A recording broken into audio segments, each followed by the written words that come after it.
જય દ્વારકાધીશ ને જય માતાજી મિત્રો વાત કરવી છે મગમાં જે ખેડૂતોને અત્યારે કુકડનો પ્રશ્ન એટલે કે એની અંદર થીપ્સ લીલી પોપટી અને કથેરી આ જે જીવાત હોય છે એનું પ્રમાણ વધારે હોય ત્યારે વધારેમાં વધારે પછી કુકડનો પ્રશ્ન રહે છે ને જેને હિસાબે આપણે વાયરસનો પણ પ્રશ્ન કહેતા હોઈએ છીએ. તો આનું નિવારણ 100% કરવું તો વિડીયોને અંત સુધી જોયું. આપણે લાંબો વિડીયો નથી બનાવતો, ટૂંકા વિડીયો બનાવીએ છીએ. દવાની માહિતી તમને ફટોફટ આપી દો મિત્રો. એ પહેલાં આપણી ચેનલમાં નવા મિત્રો હોય તો ચેનલને સબસ્ક્રાઈબ કરવાનો મિત્રો ભૂલતા નહીં. વિડીયો સારો લાગે તો શેર કરજો. એક ખેડૂત તરીકે મારી ભલામણ છે, હું જે કાયમી માટે ઉપયોગ કરતો હોઉં છું, જે કરાવું છું ખેડૂતોને, જેના 100% રિઝલ્ટ છે ને મિત્રો, એ જ વસ્તુની તમને કાયમી માટે હું ભલામણ કરીશ. તમે કોઈ પણ વસ્તુનો ઉપયોગ કરો, આપણે જ્યારે ભલામણ કરીએ ને કોઈ પણ વસ્તુનો ઉપયોગ કરો ને ત્યારે ખરેખર ખાસ તમે અખતરા કરી લેવાના. શૂટ તમારે રિઝલ્ટ ન આવે ને તેથી ડબલું આપણે માથામાં મારવાનું. ત્યાં સુધીની આપણે કહીએ છીએ એક ખેડૂત તરીકે. કોઈ આપણે પ્રમોશન કે એડવર્ટાઈઝ કરવા નથી નીકળ્યા મિત્રો, પણ એક ખેડૂતોને સારી સલાહ દેવા માટે.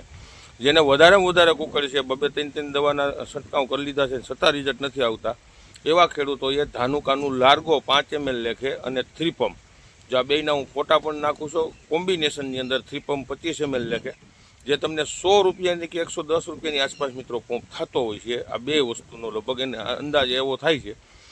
એ તમારે 3 પંપ છે ને એ મગાવવા માટે તમારે પિયુષભાઈને ફોન કરવો જોઈએ, અતિથિ એગ્રોની અંદર, અથવા તો તમારા વિસ્તારમાં જડતું હોય છે તો તેને ખબર રહી છે.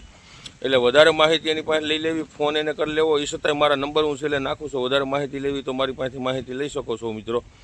આ બે વસ્તુનો તમારો ઉપયોગ કરવાનો છે, 3 પંપ અને લાર્ગો. આ બે વસ્તુનો ઉપયોગ કરો જ્યારે તમારા મગ 15 દિવસના હોય, 20 દિવસના હોય કે 25 દિવસના હોય, પિયત આપ્યું હોય કે આપવાનું હોય, આ બંને વસ્તુનો ભેગો છંટકાવ કરશો એટલે લાંબા ગાળાનું રિઝલ્ટ અને જબરજસ્ત તમને રિઝલ્ટ જળશે મિત્રો.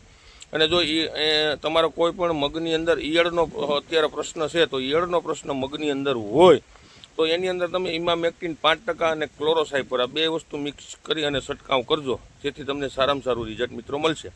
પછી આગળ મગની અંદર હવે ફ્લાવરિંગ અવસ્થા એક વોટર સોલ્યુબલ ખાતર કેવા છાંટવું એનો પણ વિડીયો બનાવશું. ફ્લાવરિંગની અંદર બેસ્ટમાં બેસ્ટ ગુજરાતની, આપણે ભારતભરની વાત નથી કરવું પણ ગુજરાતની નંબર 1 જો ફ્લાવરિંગ બાબતની દવા હોય તો એનો પણ આપણે વિડીયો બનાવશું, જેથી ખેડૂતોને સારો એવો મિત્રો ફાયદો થાય. આ યાદ રાખજો, એક વખત ઉપયોગ કરો. જે ખેડૂતોએ ઉપયોગ કર્યો છે એ ખેડૂતોના મગ, જેને ઘણા તો એવા આપણે રિઝલ્ટ લેવડાવ્યા છે. આપણે કોઈ ખેડૂત સૌ કોઈ એગ્રોવાળો નથી, કંપનીવાળો નથી, આપણે કોઈના ખેતરમાં જઈને વિડીયો બનાવીને કોઈ ખેડૂતને દેખાડવું એવું નથી. પણ મગને જેને રાપ મારવાની તૈયારીઓ હતી ને કે હવે પાડી નાખવા છે, 3 દવાના રાઉન્ડ મારી દીધા, છતાં રિઝલ્ટ નહોતા આવતા, એ મગને આપણે ઊભા કર્યા છે મિત્રો. પણ એ રીતે એની ટ્રીટમેન્ટ કરવી પડતી હોય છે, પણ રિઝલ્ટ 110% જડે ને એની જવાબદારી મિત્રો આપણી. એટલે એક વખત ત્રિપમ અને લાર્ગો બે વાપરો મિક્સ કરીને, જેને વધારે ટૂંકમાં છે. બાકી સામાન્ય હોય, દાખલા તરીકે થોડી થીપ્સ હોય તો એમાં પિપ્રોલિન ઇમિડા પણ તમે વાપરી શકો છો, અથવા તો એથી થોડીક વધારે હોય તો તમે નકરું થ્રીપમ અથવા તો થ્રીપમ ને પિપ્રોલિન ઇમિડા પણ વાપરી શકો. પણ જેને વધારે કોકેડ આવી ગઈ છે, જેને પ્રશ્ન છે, એને લાર્ગો અને થ્રીપમ ફરજિયાત વાપરવી મિત્રો. તો વધારે આપણે લાંબો વિડીયો નથી કરતો, તો અવનવા વિડીયો મિત્રો જોતા રહીયો. જય જવાન, જય કિસાન.